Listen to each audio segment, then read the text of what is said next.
Greetings, warrior. Listen to the words of Kalis, the unforgettable. What does it mean to live a warrior's life? Herein are the words of the greatest of all Klingons. Here is the way to live an honorable life as a Klingon. No matter what your occupation, this is the ultimate guide to honor. These words come to us from the KAGkon, the Klingon Art of War, translated by Keith R.A. DeCandido.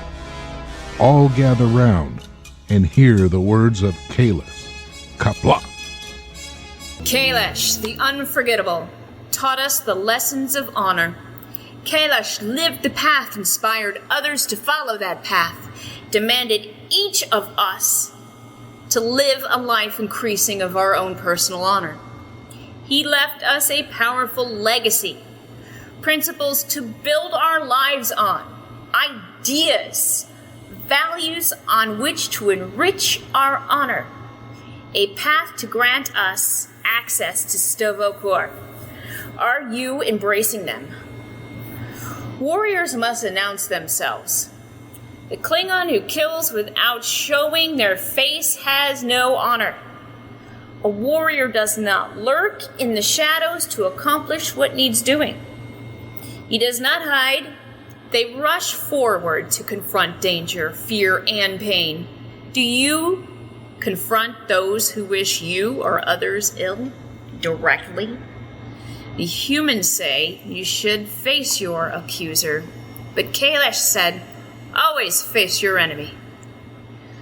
Only an enemy without honor refuses to show themselves in battle. This is a precept that works in two ways. Face the one who tries to dishonor you, and look the one you challenge in the face. Honor from combat comes from looking your opponent in their eyes and seeing the fire in their spirit, showing them the fire in yours. If you do not have fire in your spirit, why are you fighting?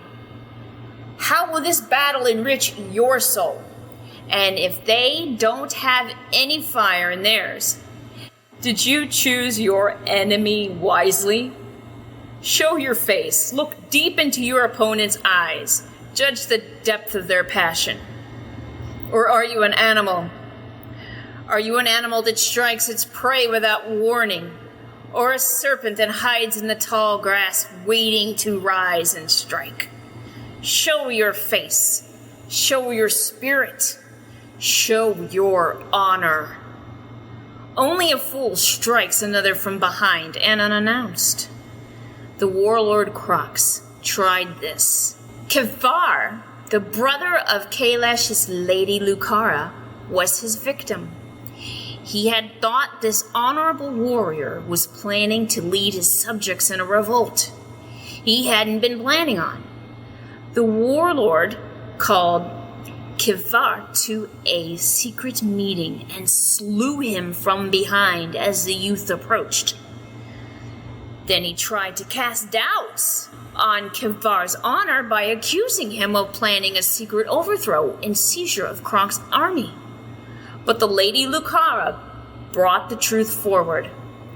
His people saw it for the cowardly action that it was and revolted. Kronks was disposed and died in disgrace.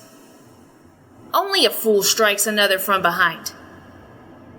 But not everyone acts dishonorably. Many are those who have learned the lessons of Kailash. Marta, daughter of a great warlord, was betrothed to one of the warlord's generals, but had taken another as a suitor. Thinking the suitor was the general's aide, Lieutenant Mavat, the warlord Kemlak set off to confront him.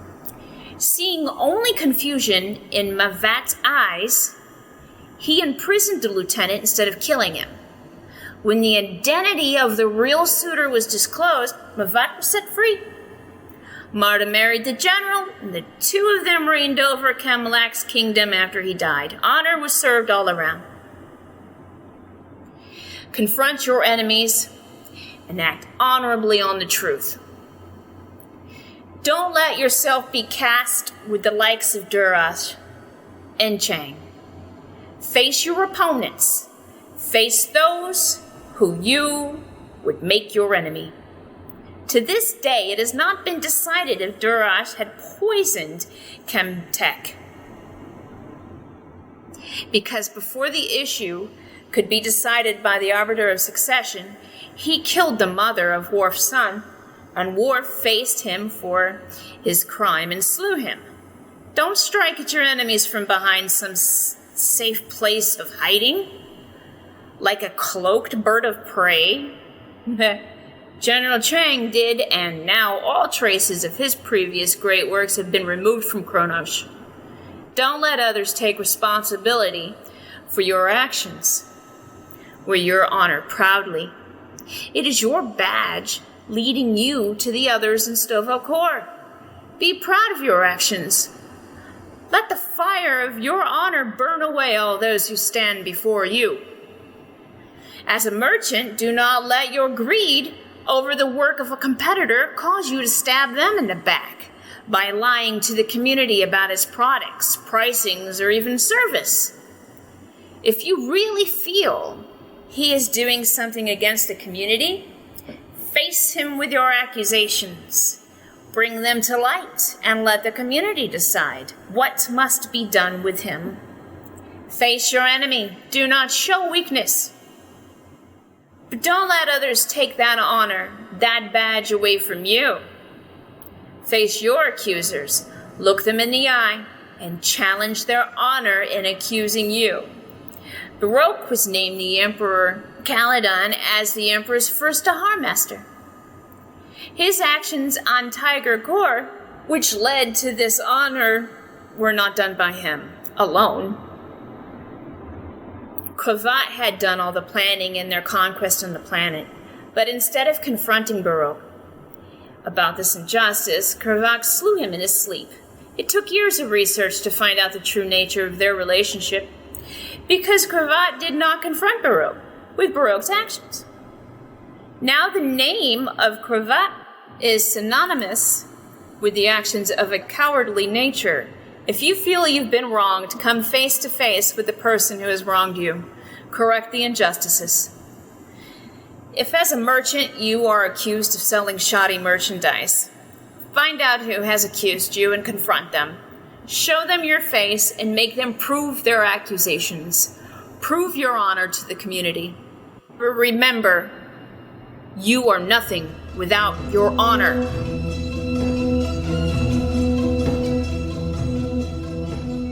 Seek adversity. If a prize is easily won, it is a stone around your neck. Beware the victory that does not push you to new levels. If you cannot be shamed, you cannot be honored. Standing your ground is not the path to righteousness. A warrior will rush the whirlwind, for it is there that glory is found. Comfort is the path to inaction and insignificance. Are you working to create the greatest warrior you can be?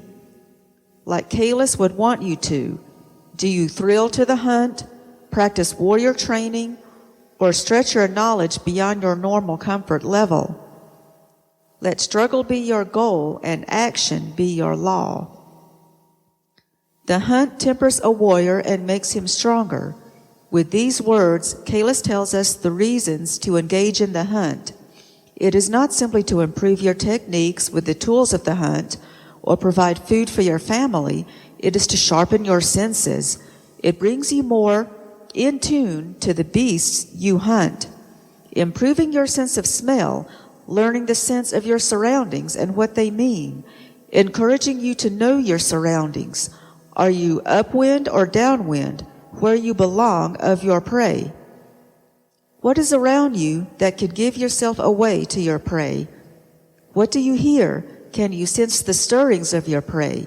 Is he grazing peacefully or listening to some noise, a danger perhaps? You. Is he content or ready to bolt? The hunt sharpens a warrior's hearing, sense of smell, situational awareness, in addition to his use of weapons. A sharp knife is nothing without a sharp eye, for it matters not how well you can approach your prey if you are unable to dispatch it. It matters how well you deliver the killing blow. And think about the lessons learned when the prey is like a targ and can turn your attack on him back on you.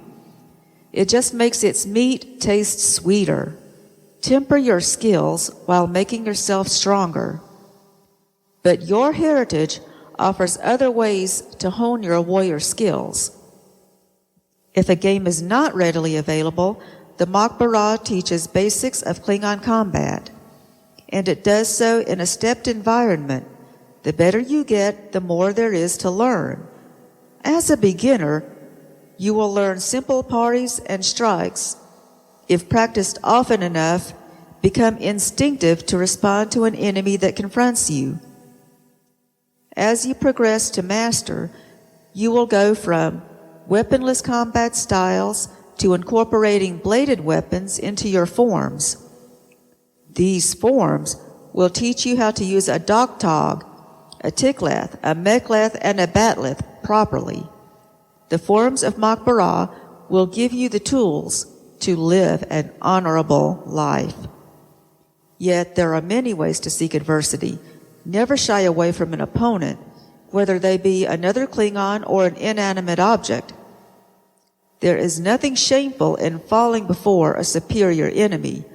After the Herc invasion, there was much we had to learn as a people if we planned to go to the stars and keep our independence. They were the superior opponent when they arrived. They will never be again. For it was our vow to never be subjugated again. What we saw the Herc use against us, we had to master for ourselves. We had to learn to build ships, not to cross an ocean, but across a sea of stars. We had to equip those ships with weapons that would protect them at a distance. We had much to learn and much to invent. We had to face an adversity called the unknown. From this, a new class of Klingon was born, the scientist. He faced the challenge of getting us ready for that unknown.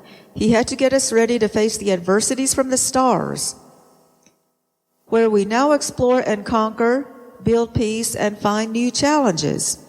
Would the Romulans fear us if we had not developed that might? Would the Cardassians respect us if we hadn't been strong enough to defeat the Dominion? Would the Federation consider us a worthy ally if we did not have the strength to hold them at bay? Never leave without your batleth.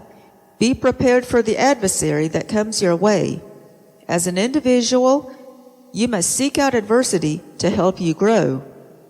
Humans call this stepping out of your comfort zone. We must find new things to master, things to make your character grow. Learn a new skill. Don't be satisfied with the ones you already have. Push yourselves. Find new ways you can be of service to the Empire, or at least to improve your skills and honor. If you are afraid to die, you've already died. Are you willing to go forth and seek adversity through your entire life so you can grow into the warrior you were meant to be? Will you do as Kaleth taught us? Will you seek adversity?